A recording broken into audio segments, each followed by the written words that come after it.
Praise the Lord. அருமையானவர்களே, உங்களை வாழ்த்துகிறேன். யோவேல் தீர்க்கதரிசியின் புஸ்தகம் 2வது அதிகாரம் 26வது வார்த்தை இன்றைய தினத்தினுடைய உங்களுடைய வாக்குத்தத்தமாக ஆண்டவர் கொடுக்கிறார். அந்த வார்த்தை வாசிப்போமா?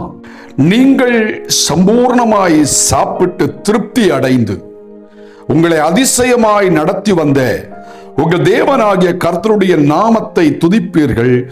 என் ஜனங்கள் ஒருபோதும் வெட்கப்பட்டு போவதில்லை.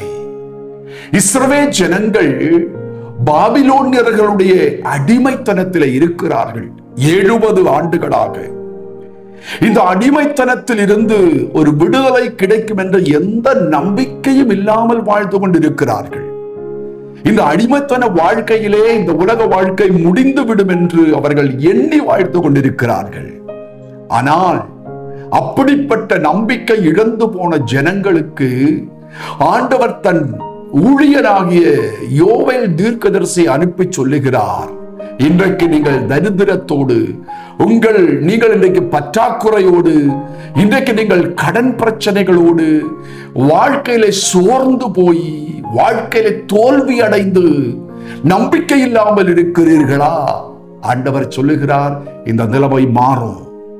என் ஜனம் சாப்பிட்டு திருப்தி அடைந்து அவர்கள் வெற்றி பெறுவார்கள், அவர்கள் வெட்கப்படுவதில்லை. இன்றைக்கு ஆண்டவர் சொல்லுகிறார், என் அன்பு ஜனமே, உங்கள் இருதயம் என்னவன், சூழ்நிலை என்னவன் எனக்கு தெரியாது.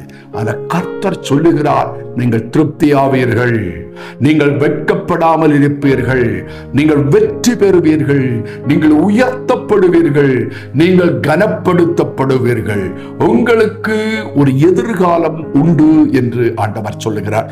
நம்புங்க கர்த்தருடைய வார்த்தை. ஜெபிப்போமா? எங்கள் பரலோக பிதாவே, சோர்ந்து போயிருக்கிற என் ஜனம், ஆமென், அவர்களுக்கு நீர் கொடுக்கிற இந்த வாக்குத்தத்தம் வார்த்தையின்படி நிறைவேறுவதாக.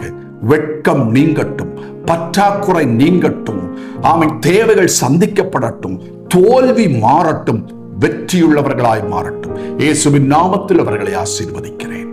ஆமென், ஆமென். God bless you. வெற்றியுள்ளவர்களாய் இருப்பீர்கள். தைரியமாயிரு.